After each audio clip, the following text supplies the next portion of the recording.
Hello friends, welcome to my channel Learning with पुष्पांजलि चालिया and I am पुष्पांजलि चालिया। आज हम लोग क्लास 6 की सेपरेशन ऑफ सब्सटेंसेस इस चैप्टर की एमसीक्यू करेंगे। एमसीक्यू और शॉर्ट क्वेश्चंस आंसर्स करेंगे। तो ये आजकल बहुत ही इम्पोर्टेंट है क्योंकि एमसीक्यू आजकल एग्जाम में आता ही है। लोग मेरे साथ एमसीक्यू कीजिए और साथ में हो सके तो कॉपी में राइट डाउन कीजिए। सो फर्स्ट क्वेश्चन, पहेली bought some vegetables such as French beans, lady's finger, green chilies, brinjals and potatoes all mixed in a bag। क्या क्या लिया पहेली ने? फ्रेंच बीन आप लोग समझते होंगे ना, और लेडीज फिंगर यानी कि भिंडी, फ्रेंच बीन का हिंदी नाम मैं भूल गई, ग्रीन चिलीज यानी कि मिर्ची, देन ब्रिंजल्स बैंगन एंड आलू एक ही बैग में ले लिया। Which of the following method of separation would be most appropriate for her to separate them? तो हमने इस चैप्टर में कई सारे मेथड ऑफ सेपरेशंस पढ़े थे कि hand picking, winnowing, sieving, threshing, ये सब कुछ अगर आपने लेसन पढ़ा था मेरे साथ तो जरूर आप जानते होंगे। मैं हमेशा कहती हूँ कि एमसीक्यू करने के लिए लेसन पढ़ना बहुत ज़रूरी है। जब तक लेसन आपको अच्छे से थोरो नहीं हो जाता तब तक आप एमसीक्यू में मार्क्स नहीं ला सकते। अगर आपने लेसन पढ़ा था तो इसका आंसर आपको पता ही होगा, ये होगा हैंड पिकिंग। हमें हाथ से ही अलग करना पड़ेगा सारे वेजिटेबल्स को। नेक्स्ट, बुझो's grandmother is suffering from diabetes बीमारी से सफर कर रही थी। Her doctor advised her to take lassi with less fat content। क्योंकि डायबिटीज था तो डॉक्टर ने उन्हें लस्सी लेने की सलाह दी। Which of the following methods would be most appropriate for Bujo to prepare it? तो लस्सी जो कि फैट कंटेंट कम भी होनी चाहिए तो कैसे वो बनाएंगी?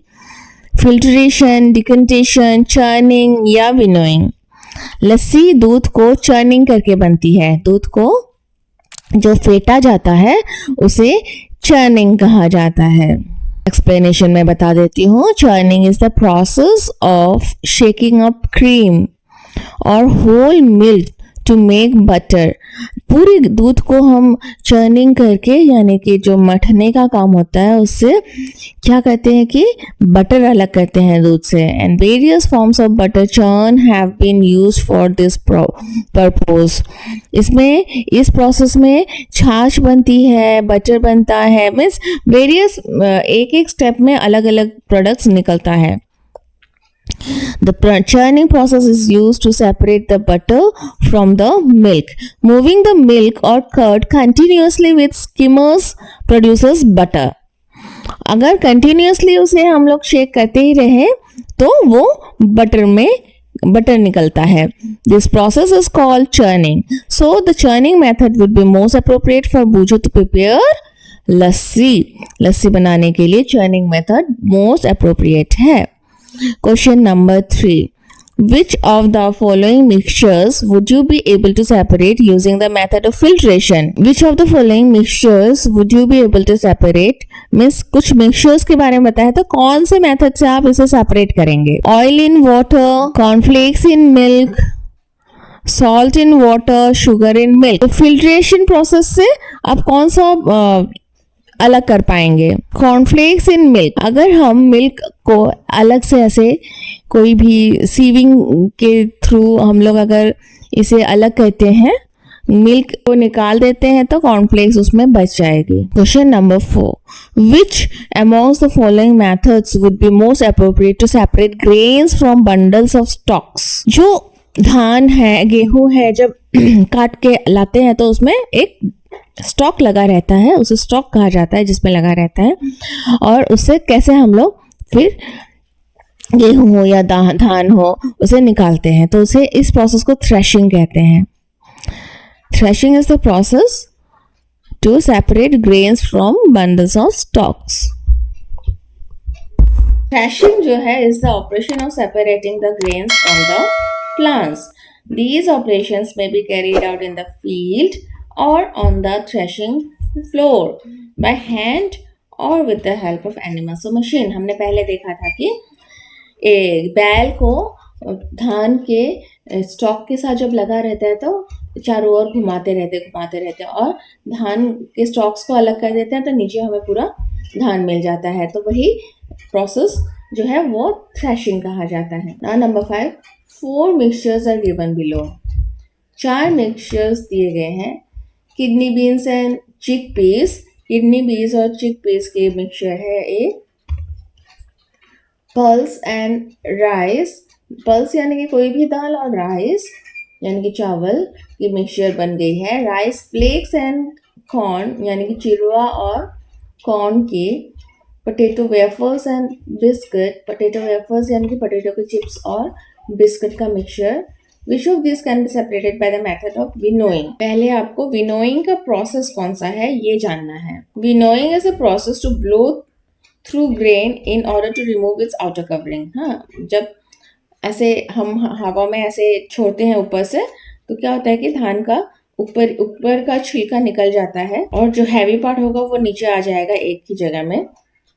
उसी प्रोसेस को विनोइंग कहते हैं। Winnowing is used to separate heavier and lighter components of a mixture by wind or by blowing air.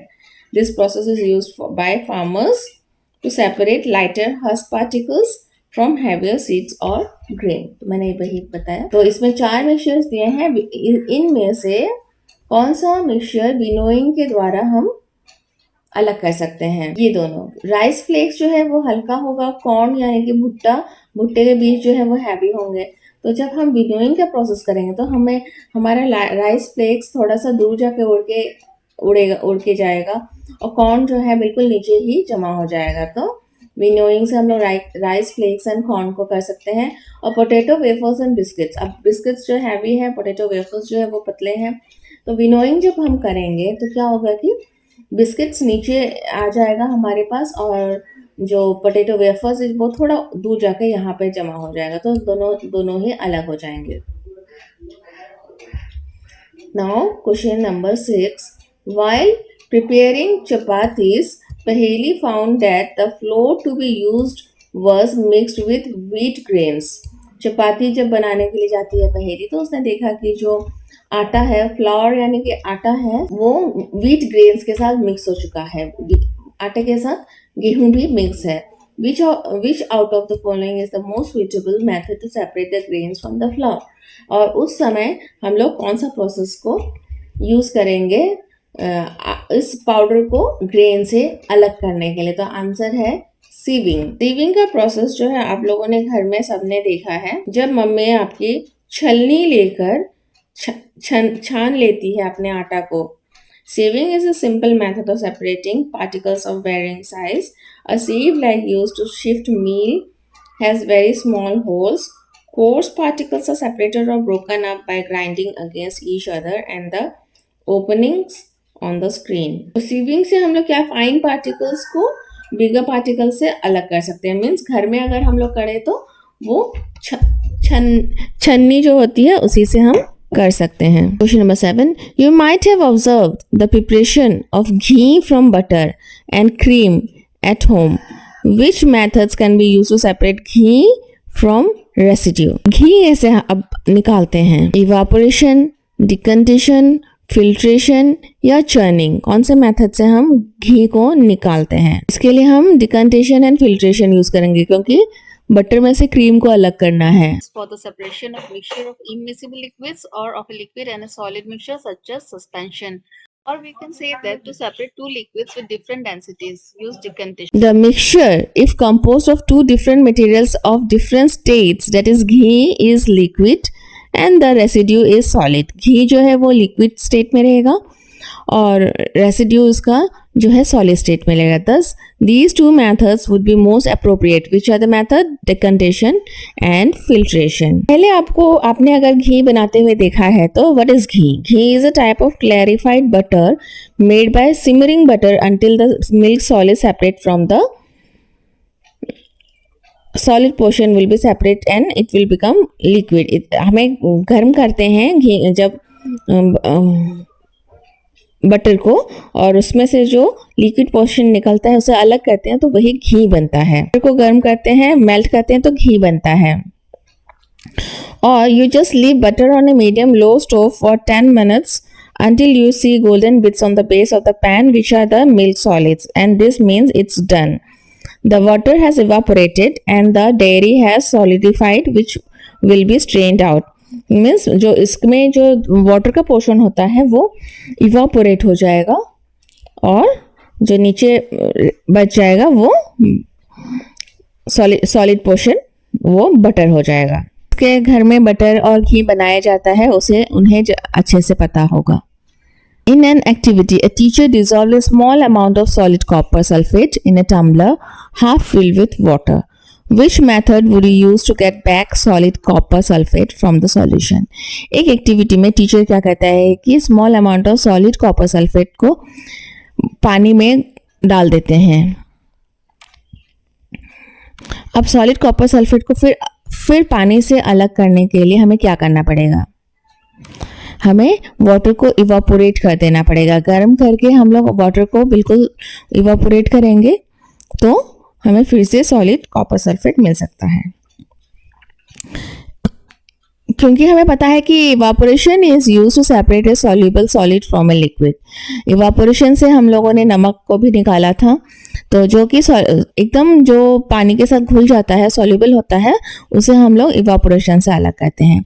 तो copper sulphate is soluble in water. Copper sulphate जो है घुल जाता है पानी में.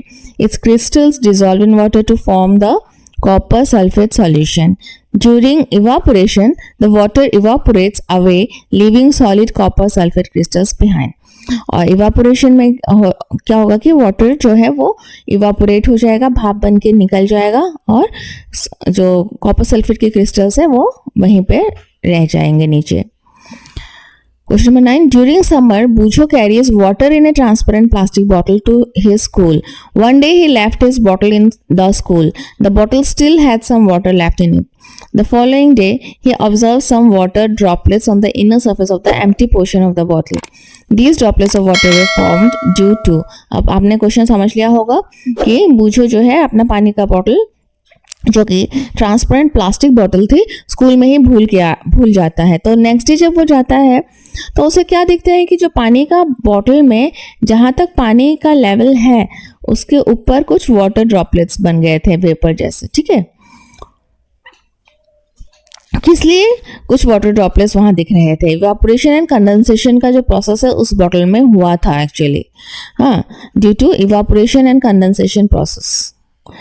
पहले तो बॉटल का पानी थोड़ा गर्म हो गया होगा तो भाप बन गई, और भाप बनने के बाद फिर रात को थोड़ा टेम्परेचर कम होने पर क्या हो गया कि वो वाटर ड्रॉपलेट्स में कंडेंसेशन प्रोसेस के कारण वाटर ड्रॉपलेट्स में कन्वर्ट हो गई. सो इन द एटमॉस्फेयर, इस तरह का एक्सप्लेनेशन मैं बताती हूँ कि in the atmosphere heat at the earth surface causes liquid water to evaporate into vapour. Atmosphere की हीट के वजह से लिक्विड वाटर वेपर में चेंज हुआ था. In the bottle the water vapour condense to form small particles और cloud droplets. और क्योंकि बॉटल खुला नहीं था तो वो वेपर वहीं जमा हो गया था खाली जगह में, और वही थोड़ा ठंडा होने के बाद, कंडेंस होने के बाद वाटर ड्रॉपलेट्स की तरह दिख रहे थे. So water droplets were formed due to evaporation and condensation. Here water in the bottle got evaporated and the vapor got condensed into the water as it reached the empty portion of the bottle. Question number 10. Paheli asked for a glass of water from Bujo. Bujo से एक glass पानी मांगा पहेली ने. He have her a glass of ice cold water. एकदम ठंडा पानी दिया. Paheli observed some water droplets on the other surface of the glass and asked Bujo how these droplets of water were formed. Which of the following would be Bujo's answer? जब glass में हम लोग आइसी cold water डालते हैं तो glass के ऊपर में हमें थोड़े से वाटर ड्रॉपलेट्स दिखेंगे. तो हाउ इट फॉर्म्स, पहेली ने पूछा. इसमें ऑप्शन कई सारे हैं. Condensation of atmospheric water vapour, evaporation of water from the glass, water that speeded out from the glass, evaporation of atmospheric water vapour. नहीं, बल्कि condensation of atmospheric water vapour. क्या हुआ कि पानी तो ठंडा था और बाहर का टेम्परेचर थोड़ा सा गर्म था, तो गर्म टेम्परेचर में एटमॉस्फेरिक वाटर भी कुछ होते हैं जो जिसका इस बॉटल में हमें दिख रहा था बाहर, ग्लास के बाहर. Question number 11. Sheila, Seema and Ravi have to dissolve the maximum amount of sugar in the same amount of milk so as to win in a game. तीनों को एक एक ग्लास दूध दिया गया और उसमें सबसे ज़्यादा चीनी कौन मिला सकता है ये देखने वाली बात थी.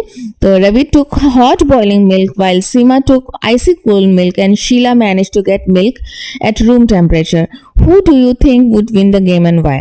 तो तीनों को सेम अमाउंट का दूध और सेम अमाउंट का चीनी मिला था, लेकिन एक का दूध गर्म था बिल्कुल हॉट, दूसरे का आइसी कोल्ड था बिल्कुल ठंडा, और तीसरे का रूम टेम्परेचर का ही दूध था. तो किस में ज़्यादा चीनी घुलेगा?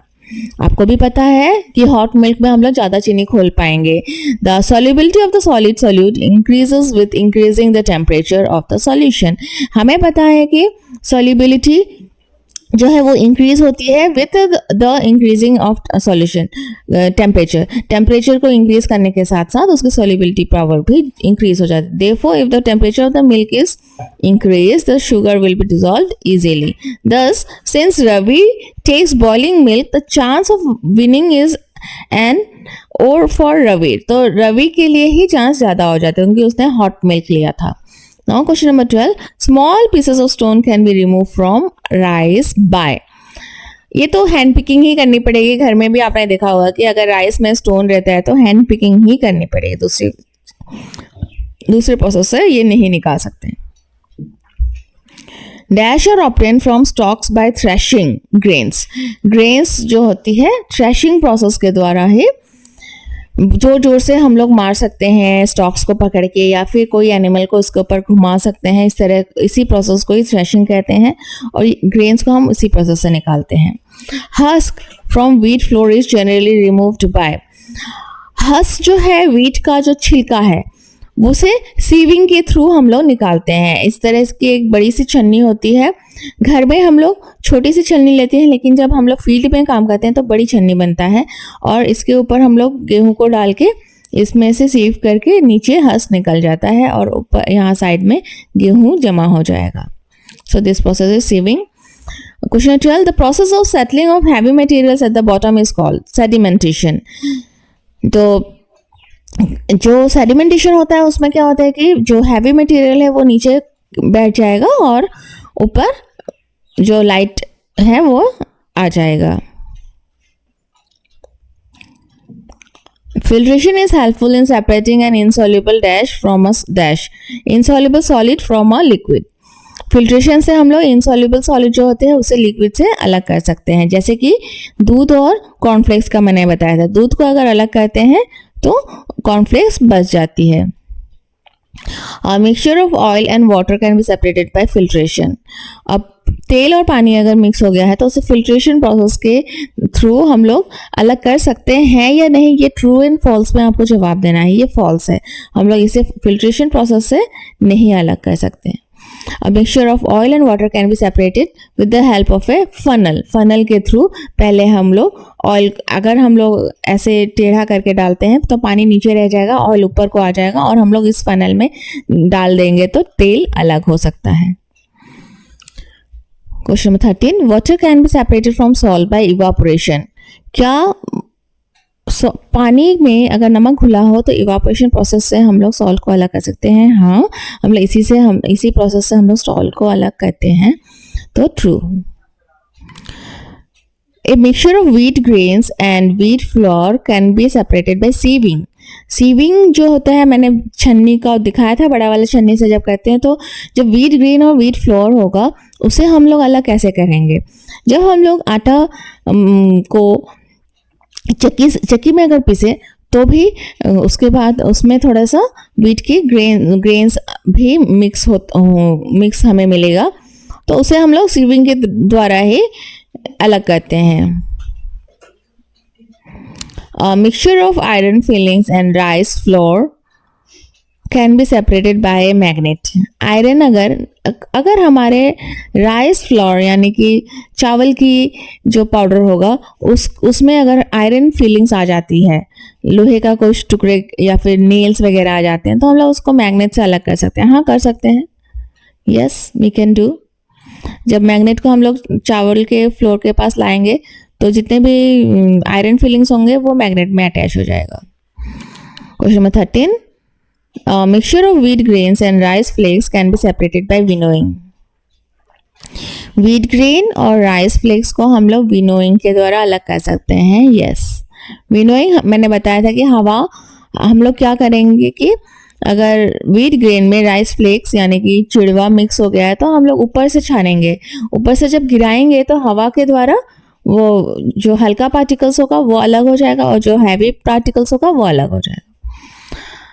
A mixture of tea leaves and milk can be separated by decantation. Yes, जो जब हम लोग चाय बनाते हैं तो चाय की पत्ती और मिल्क को डिकंडेशन प्रोसेस के द्वारा ही अलग करते हैं। Name and describe briefly a method which can be helpful in separating a mixture of husk from grains. What is the principle of this method? Husk from grains को हम लोग winnowing process से ही अलग करते हैं। So winnowing is a method used to separate heavier and lighter particles of a mixture by wind or by blowing air. The husk being lighter are carried away by the wind, whereas the seed of grain being heavier fall down on the ground and forms a heap. Winnowing ही एक process है जिससे कि heavy particles और lighter particles को हम अलग कर सकते हैं। जब हवा में हम इसे ऊपर से गिराते हैं तो जो हल्का पार्टिकल होगा वो दूर चला जाएगा उड़ के, और जो हैवी पार्टिकल होगा वो नीचे ही हीप में नीचे ही इकट्ठा हो जाएगा। Question number 15, match the mixtures in column 1 with the method of separation in column 2। So column 1 जो ABCD है वो कॉलम 1 का है और 1 2 3 4 है वो कॉलम 2 का है। पहले पढ़ लेते हैं दोनों column. Oil mixed in water, iron powder mixed with flour, salt mixed with water, ladies finger mixed with French beans, rice flour mixed with kidney beans. Column 2 में है sieving, hand picking means process दिया गया है, डिकंटेशन, magnet and evaporation. तो अभी हमें दोनों को मैच करना है, कौन सा प्रोसेस से किसको अलग कर सकते हैं। Oil mixed in water can B separated with the process of decantation. Iron powder mixed with flour will be separated with magnet. Salt mixed with water will be separated with evaporation. Ladies finger mixed with French bean hand picking से हम लोग अलग कर सकते हैं। Rice flour mixed with kidney beans can be separated with sieving. Number 16. Both Sarika and Mohan were asked to make a salt solution. They were asked to make a salt solution. Mean salt का solution means पानी में salt मिलाने से जो solution बनता है। Sarika was given a teaspoon full of salt and half a glass of water. Sarita को 1 चम्मच नमक और आधा ग्लास पानी दिया गया। Whereas Mohan was given 20 teaspoon full of salt and half a glass of water, और मोहन को 20 चम्मच नमक और पानी सेम इक्वल है half glass. How would they make salt solutions? Who would be able to prepare a saturated solution? अब कैसे बनाएंगे वे सॉल्ट सॉल्यूशन को, और सैचुरेटेड सॉल्यूशन किसका बनेगा? सैचुरेटेड यानी कि जब इतना नमक घुल जाएगा कि उसके ऊपर और नमक नहीं घोल पाएंगे। तो answer will be they can make a salt solution by adding the salt to water and continuously stirring. Way salt solution बनाने के लिए पानी में नमक डालेंगे और इसको मिलाएंगे, घोलेंगे। Mohan's salt solution will be saturated because he can add 20 teaspoons of salt in just half glass of water, due to which some salt may remain undissolved and settle down at the bottom. Mohan का जो salt solution है वो saturated बनेगा क्योंकि सरिका का salt solution तो salt 1 ही चम्मच है तो वो घुल जाएगा, लेकिन मोहन का तो रिमेनिंग थोड़ा सा सॉल्ट शायद नीचे बच भी सकता है अनडिजॉल्व होके, तो वो सैचुरेटेड सॉल्यूशन हो जाएगा। Now question number 17. Paheli was feeling thirsty, but there was only a pot of water at home, which was muddy and unfit for drinking. How do you think Paheli would have made this water fit for drinking if the following materials were available to her? पहेली को प्यास लगी थी, लेकिन उनके घर में एक ही मटका पानी बचा था, वो भी मडी यानी कि अच्छा नहीं था, साफ नहीं था, कीचड़ था उसमें, तो वो अभी पानी कैसे पिएगी? think Paheli would have made this water fit for drinking if the following materials were available to her. Muddy water को भी वो fit for मीन्स पीने लायक बना सकते हैं, लेकिन उसके पास alum, tub, muslin cloth, gas stove, thread, pan या लीड होना पड़ेगा, क्योंकि हमें पता है कि एलम से जो गंदगी है पानी की वो नीचे नीचे बैठ जाता है। फिर एक टब चाहिए होगा जिसमें कि वो पानी को डाल के उसके ऊपर एलम डाल सके, या फिर मुस्लिन क्लॉथ यानी कि कपड़े से फिर उसको छानना पड़ेगा पानी को। गैस स्टोव में अगर 100 डिग्री सेंटीग्रेड में पानी को उबालते हैं उसके बाद छानने के बाद, तो वो पीने लायक हो जाएगा। और थ्रेड, पैन एंड लिड, तो चलिए हम इसको लिखते हैं। With the following materials available to Paheli, alum, tub, muslin cloth, gas stove, thread, pan and lid, she could undertake the following steps to purify water. वो purify करने के लिए ये steps कर सकती है। Filter the muddy water with the help of muslin cloth. पहले muslin cloth के through पानी को filter कर लेंगी। फिर tie the piece of alum with the thread and sink in water for some time. Then leave water undisturbed. फिर एक जो थ्रेड होगा उससे एलम को बांध के वो टब में जो पानी रहेगा उसमें थ्रेड के सहायता से एलम को उसके ऊपर छोड़ देगी पानी के ऊपर। After some time the impurities will settle down, और एलम के रहने की वजह से इम्प्योरिटीज जितना भी बच जाएगा वो डिकंटेशन हो जाएगा, मीन्स सेटल डाउन हो जाएगा। Boil the decanted water for about 10 minutes in a covered pan. और उसके बाद जो decanted water होगा, जो ऊपर ही ऊपर साफ पानी आ जाएगा, उसे फिर boil करेंगे 10 मिनट के लिए। Cool and filter the water, और उसके बाद फिर ठंडा करके फिर फिल्टर करेंगे पानी को। The filtered water is fit for drinking. उसके और वो पानी पीने लायक हो जाएगा। तो इस प्रोसेस के लिए इतने सारी चीजें कि वो यूज करेगी। ठीक है। Then question number 18. Read the story title Wise Farmer and take the correct option to complete the story. Okay, अभी हमें स्टोरी पढ़ना पड़ेगा। Wise Farmer. Farmer was sad. दो ऑप्शन दिए हैं, sad या happy. A farmer was sad or happy to see his healthy wheat crop ready for harvest. तो जरूर happy ही होगा, क्योंकि हार्वेस्ट के लिए धान जो wheat है वो काटने के लिए रेडी हो चुका है। He harvested the crops and left it under the sun होगा कि रेन होगा? सन ही होगा, सन के अंडर द सन ही रखना पड़ेगा। रेन के अंदर रहने से क्या होगा कि खराब हो जाएगा, सूखने के लिए रख दिया जाएगा। To separate the seeds from the bundles of the stalk he handpick threshed them. No, he will thresh. उसे जोर जोर से या तो फिर जोर जोर से स्टॉक्स को पकड़ के मारना पड़ेगा जमीन में, या फिर थ्रेशिंग के बहुत सारे प्रोसेस है जो कि मैंने बताया था। एक बैल को घुमाने से भी हो जाता है, निकल जाता है। After gathering the seed grains, he wanted to separate the stones and husk from it. और उसके बाद सीड ग्रेन्स को थ्रेशिंग करके गैदर कर लेंगे, इकट्ठा कर लेंगे, और उसके बाद स्टोन्स और हस्क को उसको निकालना है, अलग करना है। तो उसके लिए क्या करेगा? His wife विनोड, उसके बाद विनोइंग करना पड़ेगा, मीन्स ऊपर से छोड़ना पड़ेगा, जो हस्क पार्टिकल से वो अलग हो जाएगा, और गेहूं जो है वो अलग हो जाएगा। Thresh them to winnow them to separate the husk and later sieved होगा कि हैंडपिक होगा? या सीव्ड करना पड़ेगा उसके बाद छन्ने से, ताकि स्टोन्स ऊपर ही रुक जाए, क्योंकि ज्यादा गेहूं है। जब कम गेहूं होगा घर में यूज करने लायक, तो हम हैंडपिक कर सकते हैं। To remove stone from it, she ground the wheat grains and filtered. उसके बाद जब पीसा जाएगा, ग्राउंड किया जाएगा, तो उसके बाद sieve the flour, sieve करना पड़ेगा, फिर छन्नी से छानना पड़ेगा। The wise farmer and his wife got a good price for the flour. Can you tell why?